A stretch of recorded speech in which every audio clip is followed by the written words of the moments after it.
안녕하세요. 이준용 원장입니다. 오랜만에 인사드리게 됐어요. 네, 오늘은 주제가요. 굉장히 노력을 많이 하는 것처럼 보이지만 항상 끝맺음이 안 되고 성과가 안 나오는 학생들이 어떤 식으로 이 국면 전환을 깔끔하게 해낼 수 있는지, 또는 어떻게 극복할 수 있는지에 대해서 소소한 팁들을 좀 이야기해보는 시간 가져보면 참 좋을 것 같습니다. 네, 우리가 보통 성과를 내고 끝맺음을 내는 것들이 정말 중요한데, 도대체 왜 많은 학생들이나 이 많은 사람들이 그런 것들이 안 되는지에 대해서 우리가 한 3가지 포인트로 나눠서 이야기를 해볼 수 있겠습니다. 첫 번째는 확률 게임을 잘하라는 거고, 그리고 두 번째는 그 확률 게임에서 문제가 발생했을 때 반드시 해야 되는 절차들을 절차대로 수행하는 것이 중요하다는 것이고, 그리고 세 번째는 그 1번, 2번을 잘하기 위해서는 주변 사람들 중에 나보다 나은 사람들을 정말 많이 만날 수 있는 용기가 필요하다는 점을 이야기를 해볼까 해요. 네, 그래서 첫 번째, 확률 게임을 잘하라는 것을 한번 살펴보도록 할게요.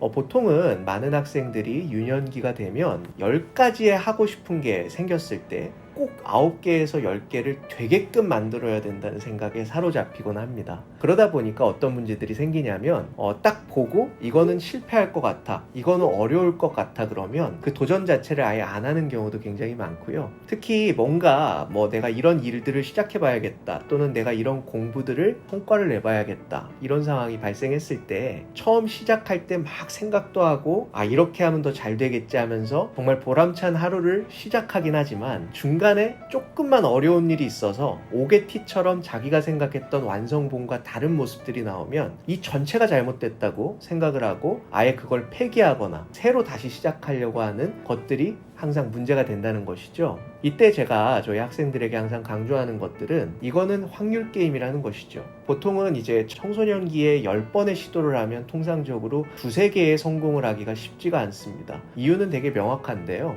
지식이랑 경험에 있어서 지식 부분은 고등교육 과정을 통해서 어느 정도 축적이 될런지는 모르겠지만 경험 자체가 그걸 뒷받침하는 것들이 현저히 떨어지기 때문에 어떤 케이스들을 딱 맞닥뜨렸을 때 그거를 경험과 통합시켜서 문제 해결하는 능력들이 떨어질 수밖에 없기 때문에 그런 문제들이 확률이 아주 탁 떨어지게 하는 요인이 되는 것이죠. 두 번째는 항상 그 확률 게임을 할 때 절차를 아주 정확하게 수행하는 것들이 중요하다는 말씀을 드리는 것이죠. 자, 우리가 항상 예를 들어서 수학 공부를 한다, 또는 영어 공부를 한다, 아니면 인터넷 참가를 한다, 아니면 중고나라에서 뭔가를 팔아본다, 이런 것들을 우리가 청소년기에 많이들 구상하고 일도 벌려보고 하잖아요. 근데 항상 이 절차를 수행하는 것들이 미비하기 때문에 항상 그런 데서 포기하게 되고, 그리고 확률 게임을 안 하게 되고, 자기가 각을 딱 쟀을 때 될 것 같은 일만 자꾸 해서 이런 어려운 것들을 극복하는 데이터베이스가 쌓이지 않다 보니까 실력이 늘지 않게 되는 이런 문제들이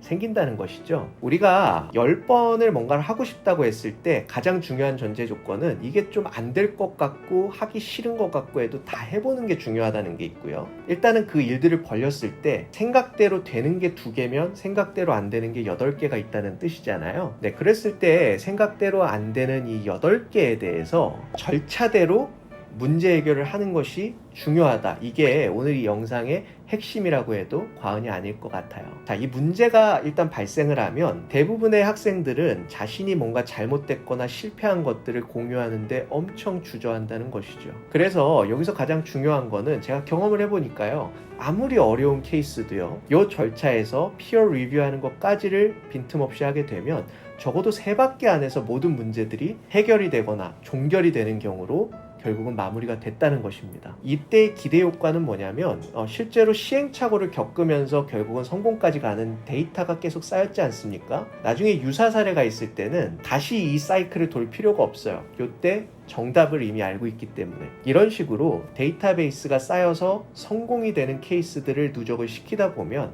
실제로 일을 할 때도 이 프로세스를 잘 지키면요, 계속해서 자신의 경험이 쌓이고 프로페셔널리티를 확보할 수 있는 이런 부분들이 생길 거라는 것이죠. 그렇게 되면 다른 사람들, 내 동년배와 비교를 해봤을 때 이 친구는 계속 2할 타자, 3할 타자인 경우에도 만약에 내가 6할에서 7할 타율을 갖고 있다고 한번 생각해 보십시오. 그거는 진입 장벽이 일단 높을 뿐만 아니라 다른 동료들보다 차별성을 갖게 되니까 정말 롱텀으로 프로 세계에서 생존할 수 있는 발판도 될 수 있는 것이죠. 네, 그리고 세 번째 포인트.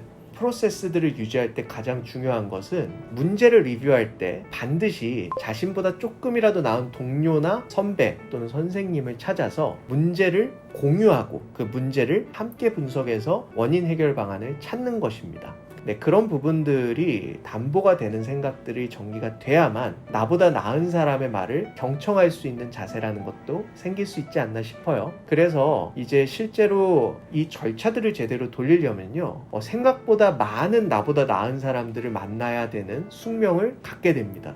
이거를 위해서 그 사람에게 아첨을 하거나 아부를 하라는 얘기는 아닙니다. 다만 이제 제가 말씀드렸을 때 핵심은 뭐냐면요, 자신의 이런 문제를 공유하고 용기 있게, 그리고 거기에 맞춰서 피드백을 색안경을 끼지 않고 들어서 실제로 추진하는 모습을 보여주고, 실제로 그 보여준 뒤에 성과까지 내는 것들을 그 사람에게 공유할 수 있는 정도까지가 되면 여러분보다 나은 사람들과 소통을 할 때 신뢰라는 것들이 생기게 되고요, 또 이런 신뢰가 바탕이 되면서 진짜로 이 사회의 구성원 또는 나의 전문 분야에 대한 구성원으로서 정말 존중받고 공유할 수 있는 이런 성인으로 자리를 잡아 나갈 것이라고 저는 믿습니다. 네, 그래서 오늘은 실제로 끈기가 없다, 또는 열심히 하는데 성과를 내지 못한다, 또는 이 친구는 항상 머리는 좋은데 끝을 내지 못한다, 이런 친구들이 어떤 식으로 이 국면을 효과적으로 전환할 수 있는지 아주 디테일한 사례를 중심으로 설명을 드려보았습니다. 저도 사실은 초등학교 때 중학교 때 생각해보면 별로 그렇게 끈기가 있는 학생은 아니었던 것 같아요. 항상 불만이 좀 있었던 것 같고, 그리고 항상 무기력해서 내가 할 수 있는 게 뭐가 있지?